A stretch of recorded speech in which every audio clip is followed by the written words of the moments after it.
Assalamualaikum warahmatullahi wabarakatuh. Perkenalkan, nama saya Pandi Ramadan dengan NPM B1A024463.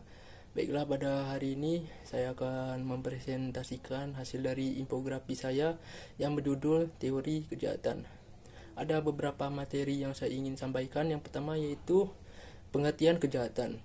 Kejahatan adalah tindakan atau perilaku yang melanggar hukum dan norma-norma sosial yang dianggap sebagai pelanggaran terhadap aturan dan nilai-nilai yang ditetapkan dalam suatu masyarakat.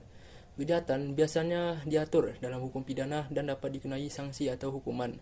Materi yang kedua yaitu faktor kejahatan. Ada 3 faktor yang ingin saya sampaikan. Yang pertama yaitu faktor ekonomi.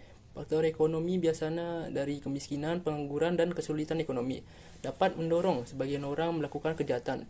Yang kedua yaitu faktor sosial. Ketimpangan sosial, diskriminasi atau konflik antar kelompok dapat menciptakan kondisi yang mendorong kejahatan. Dan yang terakhir yaitu faktor situasi. Peluang dan situasi, adanya kesempatan, kurangnya pengawasan atau situasi tertentu dapat memicu tindak kejahatan yang tidak direncanakan. Adapun materi selanjutnya teori kejahatan. Ada beberapa teori. Yang pertama yaitu teori ekologis, yang kedua teori biologis, yang ketiga teori ekonomi, yang keempat teori different association, dan yang terakhir yaitu teori psikologis. Adapun contoh kasus kejahatan, yang pertama yaitu kasus korupsi impor gula atau melembong pada tahun 2015 sampai 2016. Yang kedua yaitu kasus pembunuhan 2 bocah SD di Muara Jenggalu di Bengkulu. Dan yang terakhir yaitu kasus pencurian anak yatim curi pisang di Pati di Jawa Tengah. Dan materi yang saya ingin sampaikan yaitu faktor pencegahan.